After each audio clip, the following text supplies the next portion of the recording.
The annual Long Ducker charity run is soon to set off from the schoolyard. We who are about to die salute you. Facing the agony of running to central London and back are 26 Harrovians desperate to fulfill a sporting ambition. I'll count you down. The run, named after a duck pond the boys used to swim in, presents a grueling challenge to both boys and masters. 5, 4, 3, 2, 1, go! 20 miles lie ahead, ending in a tortuous climb back up to Harrow-on-the-Hill. One experienced runner is chemistry teacher Ian Farrell. I used to think when I saw the long ducker runners going out training that they were all really mad, but I got caught up in that. Ian acts as pacemaker for the boys. As usual, the front group has gone off ahead because of all the applause and adrenaline at the start, and they're just going round the next bend ahead of us, about a minute ahead, which is really too fast for some of them. We're doing a good pace for about 2 hours 50, and these are all the sensible people around me.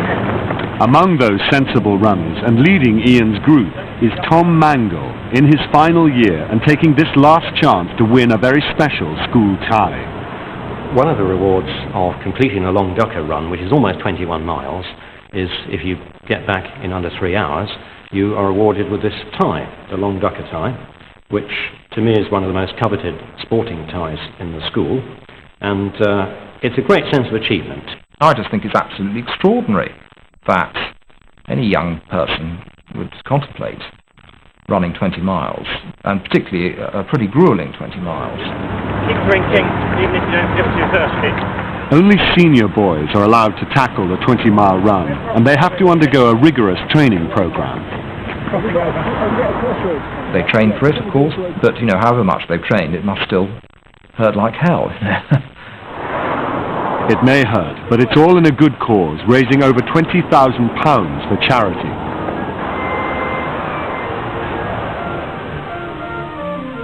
For other boys, the academic challenges are just as demanding as the sporting ones. Winning a Cambridge Music Scholarship has fulfilled a lifetime ambition for Alex Eden, but it's essential that he now makes the grade in the classroom. Although I've now got an organ scholarship, Cambridge of course still need me to get from A-levels. So for the 3 I'm doing, they'll probably ask fairly high grades. It's almost depressing to think that having done the musical side of it, it might well be that my old brain lets me down. So I've got to sort of stop doing something that perhaps I don't enjoy as much as music. And that's, of course, academic work.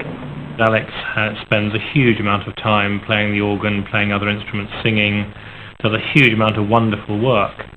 But sometimes at the expense of his academic studies, and I think he'd be the first to admit that his GCSEs weren't quite as good as they might have been.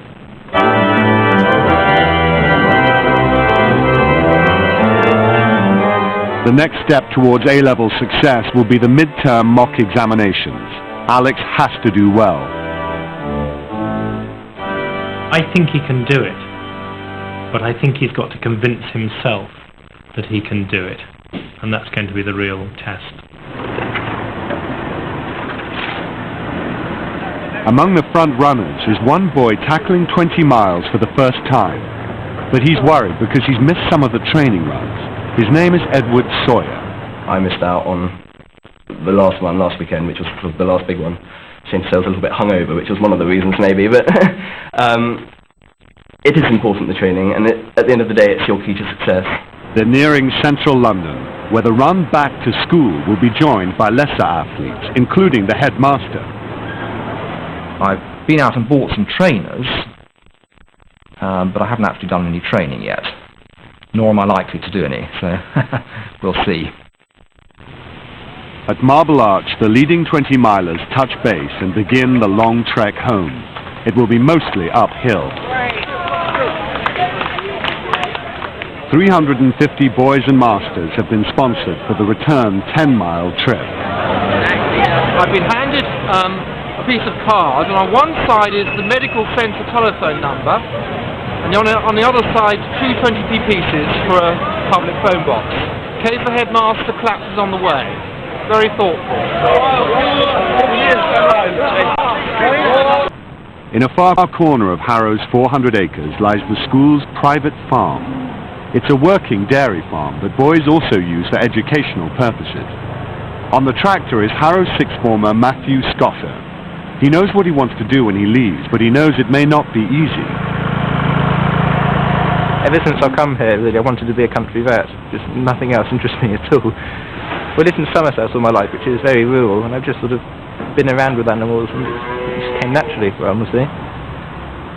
Competition for places at veterinary college after A-levels is intense. Well, the problem is everyone who applies has got 3A grade predictions. All of them generally get 3A grades, and all of them have done work experience. So the difference between the candidates going in is just minute, and you've got to be that little bit better than anyone else. It's a great advantage to experience real-life farming problems. The calves are weaned from their mum after about 2 days, so they get the first milk because it contains all the antibodies from the mum. When they come in here, they have to drink out of a bucket, and as it's powdered milk out of a bucket, they don't know how to drink it. They don't know what a bucket is, so you have to pretend your fingers are teats and guide their head towards this, and eventually they work out what they're supposed to be doing. It's all vital ammunition for college selection boards. You want to lead the interview yourself. If you can just sort of blabber on, not blabber, but talk on about something interesting like TB and how you can prevent it on a farm and what's happening at the moment, it's all great. Well, I've got 20 minutes to go, about 1.5 miles. It's quite hard work, but I'm taking it easy. I know I can finish. I'm not going to kill myself. Ian's not far behind the leaders, but has now reached the dreaded Sudbury Hill. It's here I normally just want to stop, because I've done it so many times, and I think, why do I need to do this? Why am I here? And this is the best test of character I know, because it's a long, slow slog up to the steepest part of the course. And you know you've got 1.5 miles of climbing. There's some boys coming up fast behind me, which is part of the course. They know they're near the finish.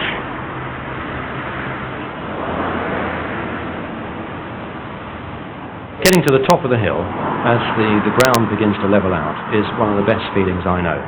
Because you know you're just 0.5 mile from the finish, it's all flat, apart from the last 50 metres or so, up to Billiard. Narrowly squeezing ahead of a teacher, it's a triumph for Edward Sawyer. It's Edward's first 20-miler, and he's won. It's a huge amount of work for everyone, not just being first boy home. It's a long way, it's all on roads, it's very jarring, and it's more mentally straining actually than physically straining.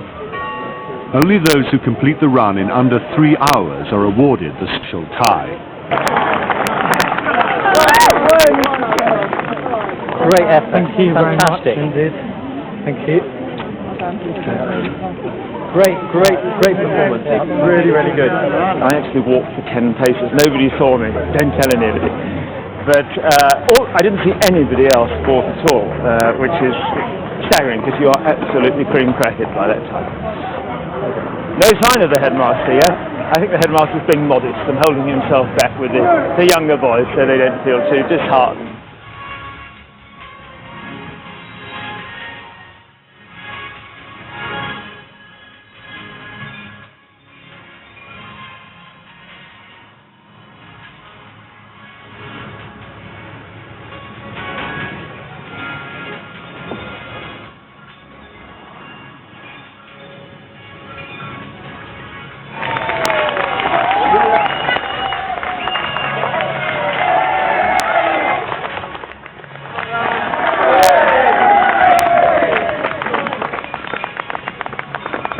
Well done. That's all right. I didn't leave till past, but I stopped doing it on here. Yeah, that's pretty good.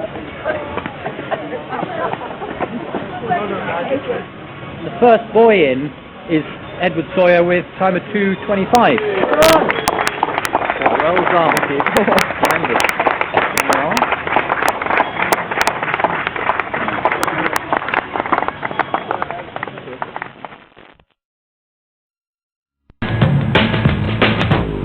He may not be a captain of industry yet, but 14-year-old Oscar Duke is Harrow's youngest entrepreneur.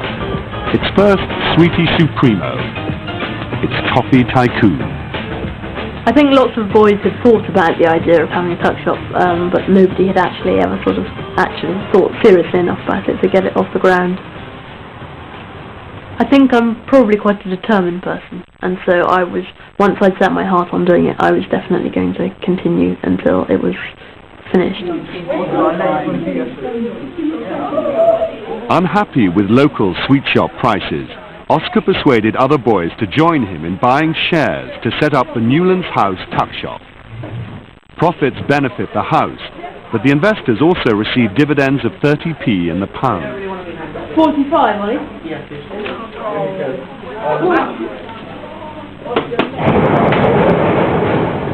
Let's just cut the bit of string there, Alex. Aspiring vet Matthew Scotter is helping with a roundup dangerously close to Harrow's cherished rugby fields. We're moving the heifers back, which are the young cows. They're at the moment in the other side of the playing fields, so we have to try and run them back to the farm without them escaping sideways and joining in the rugby practices. The one essential is to stop the cows running out of control across the grass. Move 'em on, hit 'em up, move 'em on, hit 'em up, rawhide. When they're young, they see a nice big open field and go, well, hey, and just scatter. And then with two people, you have to try and keep about 10 cows all together without them going off sideways and getting lost in ditches. Keep moving, moving, moving, though they're disapproving. Keep them doggies moving.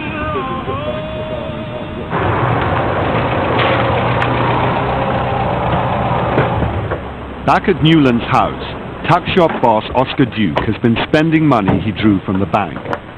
With matron Susan Crossland, he's been visiting the cash and carry.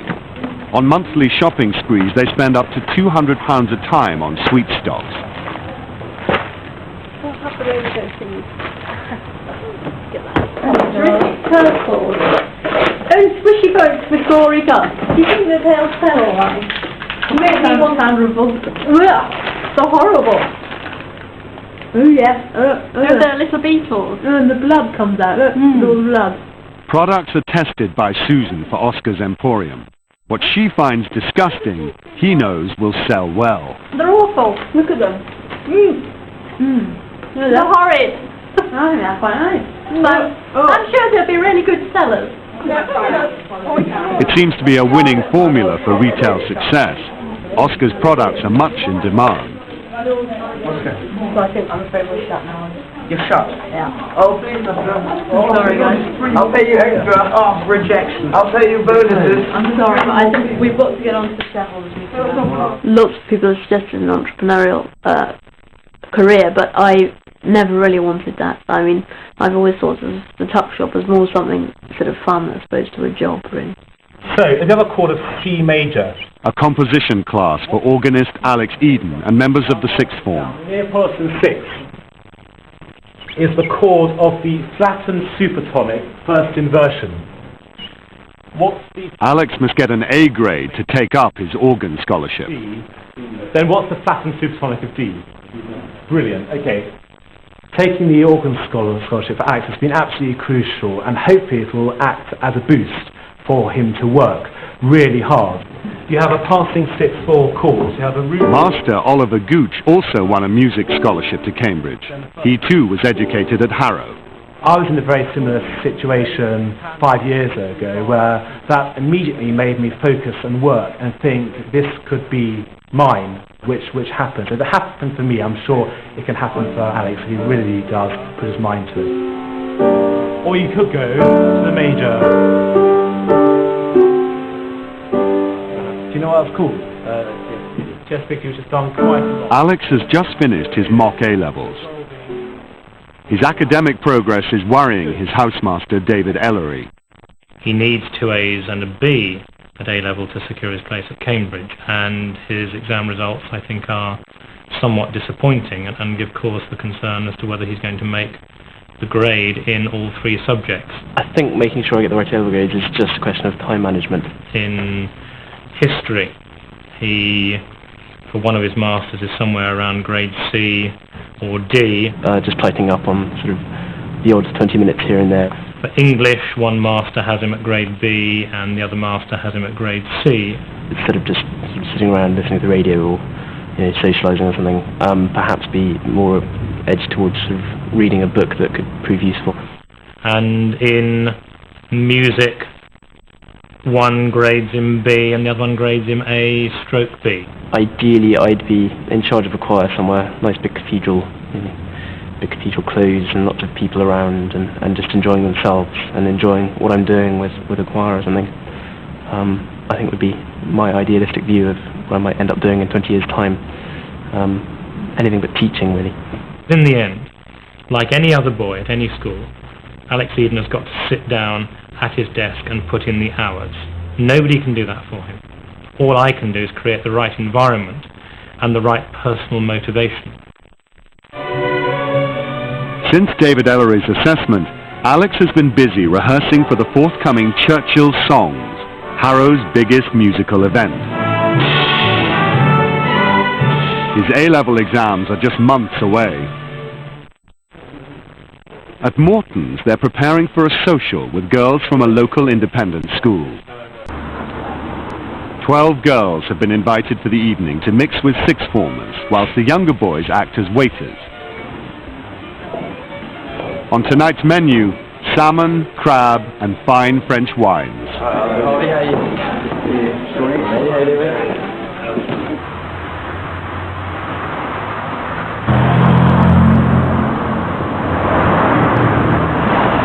A 100 yards along the high street, new Harrow master Oliver Gooch is more dependent on his own resources and limited culinary skills.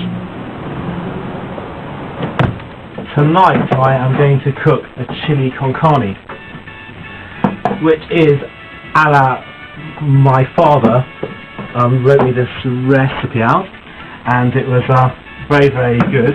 But whether I can recreate it is going to be another thing. But we can always give it a go. This isn't a good start. I can't get that off the hook. Let's try and find another chopping board from somewhere. Here we go. So we need some onions.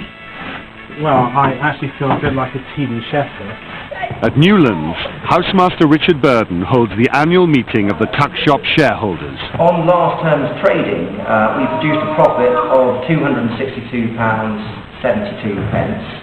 The directors are proposing a dividend of 30 pence per share. Weighing up the considerations of shareholder return versus long-term investment offers valuable lessons in business life. We started off with £171 worth of shares, and we've had a small range of goods. And eventually we acquired our new Walls ice cream freezer, which was, I think you'll all agree, has been a great success.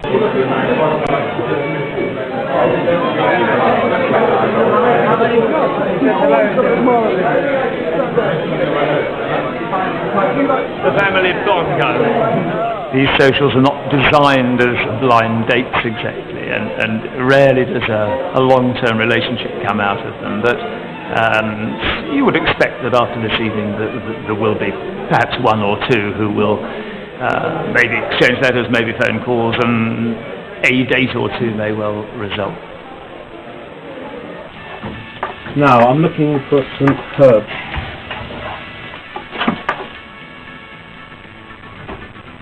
Oh no, it's still got the paper on the bottom.